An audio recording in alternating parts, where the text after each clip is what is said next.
This matter having been settled, we heard some talk about caballos and carrera, and seeing the people all streaming off in one direction, we followed and came upon a level piece of ground just out of the town, which was used as a race course. Here the crowd soon became thick again. The ground was marked off, the judges stationed, and the horses led up to one end. Two fine-looking old gentlemen, Don Carlos and Don Domingo so-called, held the stakes, and all was now ready. We waited some time, during which we could just see the horses twisting round and turning, until at length there was a shout along the lines, and on they came, heads stretched out and eyes starting, working all over both man and beast. The steeds came by us like a couple of chain shot, neck and neck, and now we could see nothing but their backs and their hind hoofs flying in the air. As fast as the horses passed, the crowd broke up behind them and ran to the goal. When we got there, we found the horses returning on a slow walk, having run far beyond the mark, and heard that the long, bony one had come in head and shoulders before the other. The riders were light-built men, had handkerchiefs tied round their heads, and were bare-armed and bare-legged. The horses were noble-looking beasts, not so sleek and combed as our Boston stable horses, but with fine limbs and spirited eyes. After this had been settled and fully talked over, the crowd scattered again and flocked back to the town. Returning to the large pulperia, we found the violin and guitar screaming and twanging away under the piazza where they had been all day. As it was now sundown, there began to be some dancing. The Italian sailors danced, and one of our crew exhibited himself in a sort of West India shuffle, much to the amusement of the bystanders, who cried out, "Bravo, otra vez," and "Vivan los marineros, vivan los marineros." But the dancing did not become general, as the women and the gente de raison had not yet made their appearance. We wished very much to stay and see the style of dancing, but although we had had our own way during the day, yet we were, after all, but four-masked jacks, and having been ordered to be on the beach by sundown, did not venture to be more than an hour behind the time, so we took our way down. We found the boat just pulling ashore through the breakers, which were running high, there having been a heavy fog outside, which for some cause or other always brings on or precedes a heavy sea.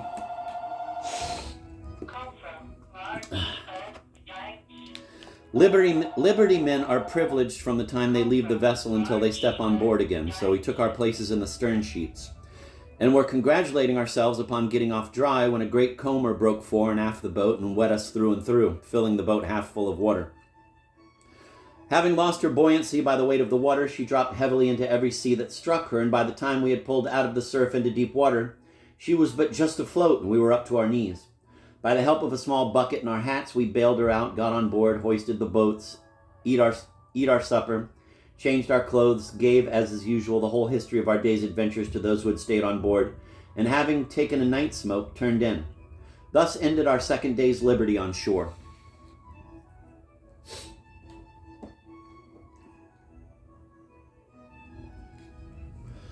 On Monday morning, as an offset to our day's sport, we were all set to work tarring down the rigging. Some got girt lines up for riding down and stays and backstays, and others tarred the shrouds, lifts, etc., laying out on the yards and coming down the rigging. We overhauled our bags and took out our old terry trousers and frocks, which we had used when we tarred down before, and were all at work in the rigging by sunrise.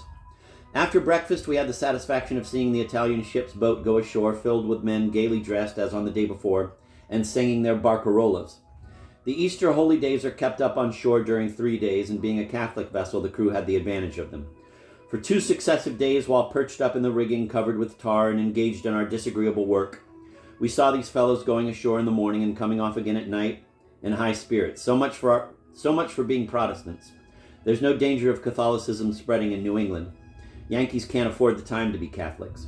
American shipmasters get nearly 3 weeks more labor out of their crews in the course of a year than the masters of vessels from Catholic countries. Yankees don't keep Christmas, and shipmasters at sea never know when Thanksgiving comes, so Jack has no festival at all.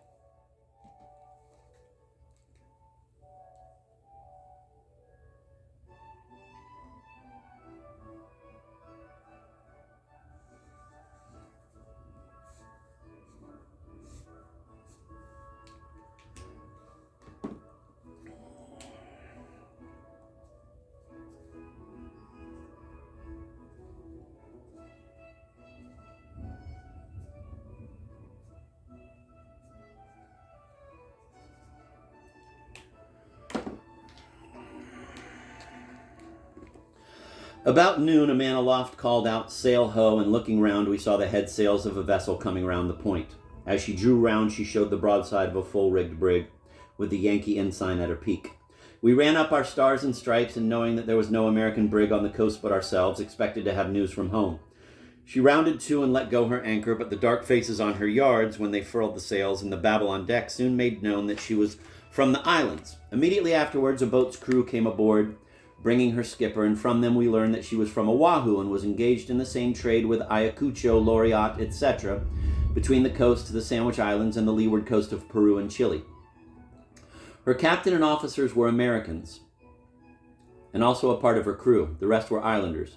She was called the Catalina, and like all the other vessels in that trade, except the Ayacucho, her papers and colors were from Uncle Sam. They, of course, brought us no news, and we were doubly disappointed, for we had thought at first it might be the ship which we were expecting from Boston. After lying here about a fortnight and collecting all the hides the place afforded, we set sail again for San Pedro. There we found the brig which we had assisted in getting off lying at anchor, with a mixed crew of Americans, English, Sandwich Islanders, Spaniards, and Spanish Indians. And, though much smaller than we, yet she had 3 times the number of men, and she needed them, for her officers were Californians. No vessels in the world go so poorly manned as American and English, and none do so well. A Yankee brig of that size would have had a crew of 4 men, and would have worked round and round her.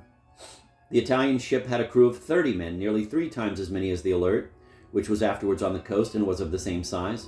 Yet the Alert would get under way and come to in half the time, and get 2 anchors while they were all talking at once, jabbering like a parcel of yahoos, and running about decks to find their cat block.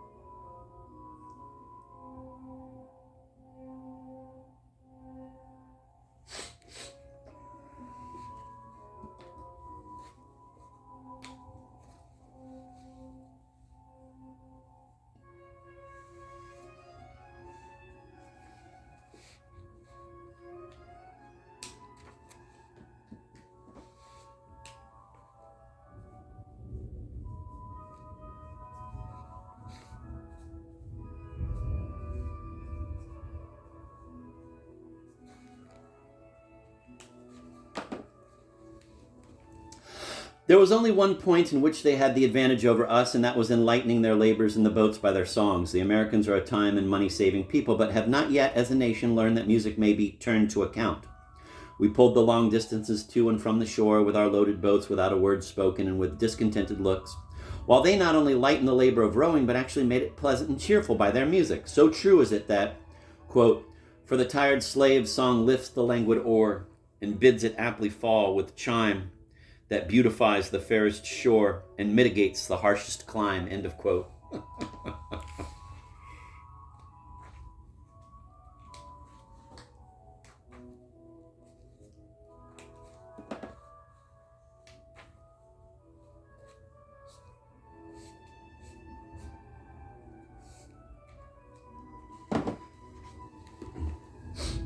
We lay about a week in San Pedro and got underway for San Diego, intending to stop at San Juan, as the southeaster season was nearly over and there was little or no danger.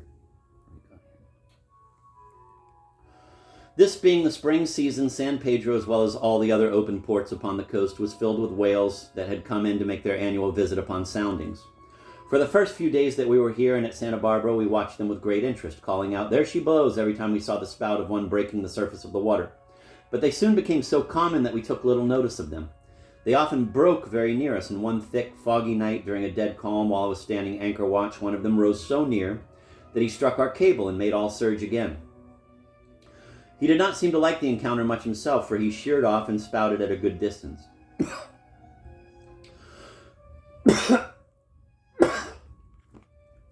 We once came very near running one down in the gig, and should probably have been knocked to pieces and blown sky high.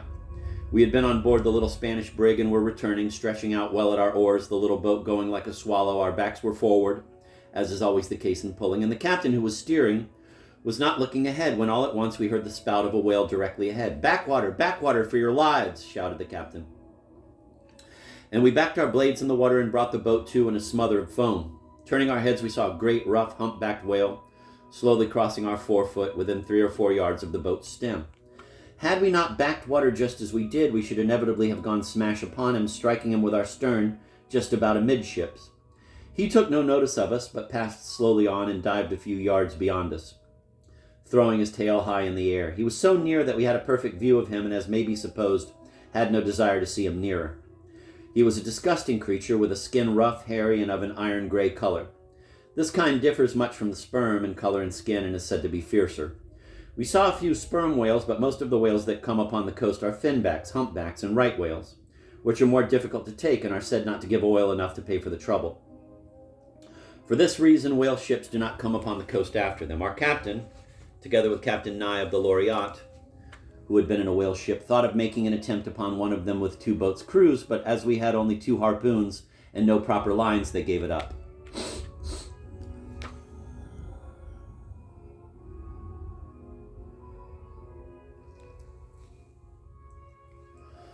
During the months of March, April, and May, these whales appear in great numbers in the open ports of Santa Barbara, San Pedro, etc., and hover off the coast, while a few find their way into the close harbors of San Diego and Monterey. They are all off again before midsummer and make their appearance on the offshore ground. We saw some fine schools of sperm whales, which are easily distinguished by their spout blowing away a few miles to windward on our passage to San Juan. Coasting along on the quiet shore of the Pacific, we came to anchor in 20 fathoms water, almost out at sea, and as it were, and directly abreast of a steep hill which overhung the water and was twice as high as our royal masthead. We had heard much of this place from the Lagoda's crew, who said it was the worst place in California. The shore is rocky and directly exposed to the southeast, so that vessels are obliged to slip and run for their lives on the first sign of a gale. And late as it was in the season, we got up our slip rope and gear, though we meant to stay only 24 hours. We pulled the agent ashore and were ordered to wait for him while he took a circuitous way round the hill to the mission, which was hidden behind it. We were glad of the opportunity to examine this singular place, and hauling the boat up and making her well fast, took different directions up and down the beach to explore it. San Juan is the only romantic spot in California. The country here for several miles is high tableland, running boldly to the shore and breaking off in a steep hill, at the foot of which the waters of the Pacific are constantly dashing. For several miles the water washes the very base of the hill or breaks upon ledges and fragments of rocks which run out into the sea. Just where we landed was a small cove or bight which gave us, at high tide, a few square feet of sand beach between the sea and the bottom of the hill. This was the only landing place. Directly before us rose the perpendicular height of 400 or 500 feet.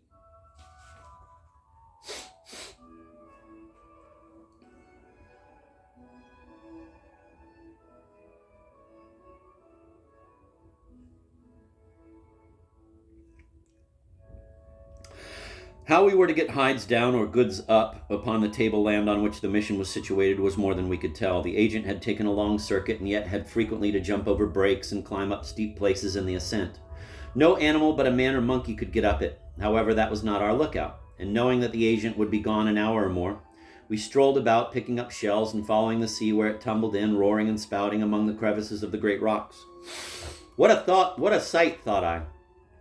Must this be in a southeaster?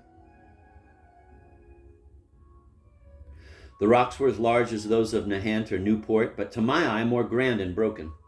Beside, there was a grandeur in everything around, which gave almost a solemnity to the scene. A silence and solitariness which affected everything. Not a human being but ourselves for miles, and no sound heard but the pulsations of the great Pacific, and the great steep hill rising like a wall and cutting us off from the world, but the world of waters. I separated myself from the rest and sat down on a rock just where the sea ran in and formed a fine spouting horn. Compared with the plain, dull sand beach of the rest of the coast, this grandeur was as refreshing as a great rock in a weary land.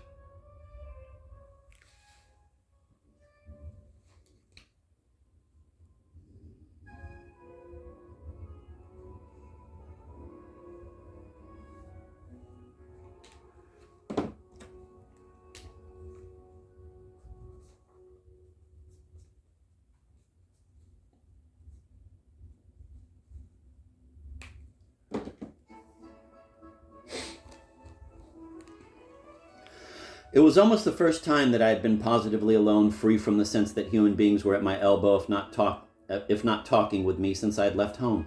My better nature returned strong upon me. Everything was in accordance with my state of feeling, and I experienced a glow of pleasure at finding that what of poetry and romance I ever had in me had not been entirely deadened by the laborious and frittering life I had led. Nearly an hour did I sit, almost lost in the luxury of this entire new scene of the play in which I had been so long acting, when I was aroused by the distant shouts of my companions and saw that they were collecting together, as the agent had made his appearance on his way back to our boat. We pulled aboard and found the longboat hoisted out and nearly laden with goods, and after dinner we all went on shore in the quarter boat with the longboat in tow. As we drew in, we found an ox cart and a couple of men standing directly on the brow of the hill. And having landed, the captain took his way round the hill, ordering me and one other to follow him. We followed, picking our way out and jumping the scrambling up, walking over briars and prickly pears, until we came to the top. Here the country stretched out for miles as far as the eye could reach, on a level, table surface. And the only habitation in sight was the small white mission of San Juan Capistrano, with a few Indian huts about it, standing in a small hollow about a mile from where we were. Reaching the brow of the hill where the cart stood, we found several piles of hides and Indians sitting round them. One or two other carts were coming slowly on from the mission, and the captain told us to begin and throw the hides down. This, then, was the way they were to be got down, thrown down one at a time, a distance of 400 feet. This was doing the business on a great scale. Standing on the edge of the hill and looking down the perpendicular height, the sailors, quote, that walk upon the beach appeared like mice in our tall anchoring bark, diminished to her cock a buoy, almost too small for sight, end of quote.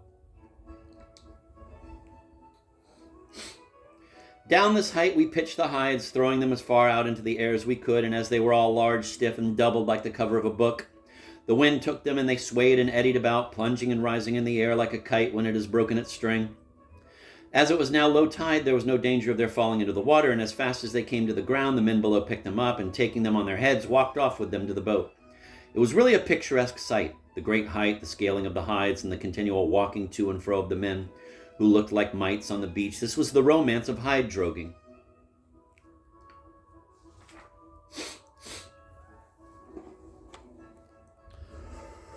Some of the hides lodged in cavities which were under the bank and out of our sight, being directly under us, but by sending others down in the same direction, we succeeded in dislodging them. Had they remained there, the captain said he should have sent on board for a couple of pairs of long halyards and got someone to have gone down for them. It was said that one of the crew of an English brig went down in the same way a few years before. We looked over and thought it would not be a welcome task, especially for a few paltry hides, but no one knows what he can do until he is called upon. For 6 months afterwards, I went down the same place by a pair of top-gallant studding sail halyards to save a half a dozen hides which had lodged there.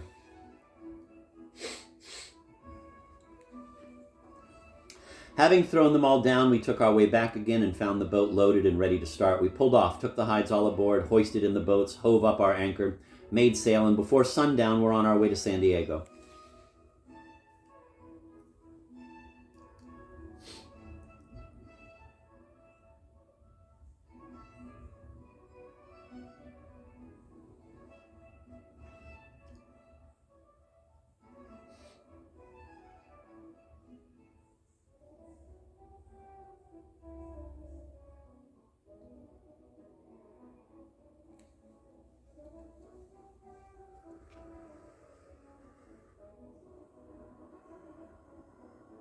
Friday, May 8th, 1835. Arrived at San Diego. Here we found the little harbor deserted. The Lagoda, Ayacucho, Loriotte, and all had left the coast, and we were nearly alone. All the hide houses on the beach but ours were shut up, and the Sandwich Islanders, a dozen or 20 in number, who had worked for the other vessels and been paid off when they sailed, were living on the beach, keeping up a grand carnival. A Russian discovery ship, which had been in this port a few years before, had built a large oven for baking bread, and went away, leaving it standing. This the Sandwich Islanders took possession of and had kept ever since undisturbed.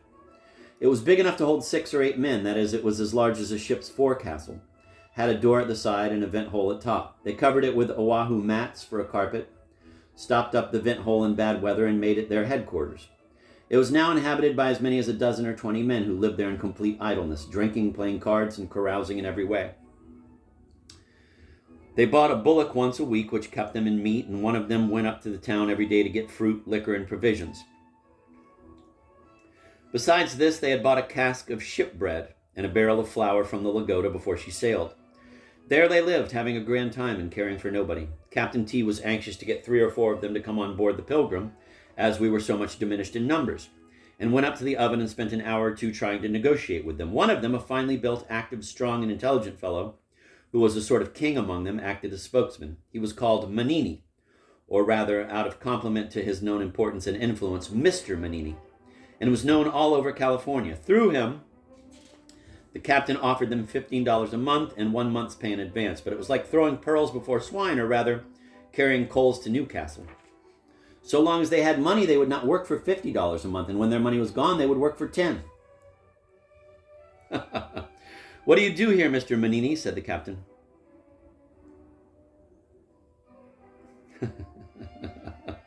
There's a footnote at the bottom that says, the letter I in the Sandwich Island language is sounded like E in the English.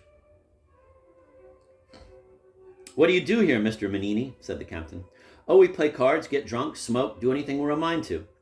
Don't you want to come aboard and work? Eol make maku I kahana.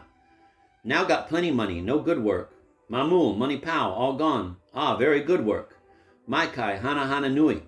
But you'll spend all your money in this way, said the captain. I, me know that. Buy money pow, all gone. Then Kanaka work plenty. This was a hopeless case, and the captain left them to wait patiently until their money was gone. We discharged our hides and tallow, and in about a week were ready to set sail again for the windward. We unmoored and got everything ready when the captain made another attempt upon the oven. This time he had more regard to the, quote, malia tempora fandi, end of quote, and succeeded very well.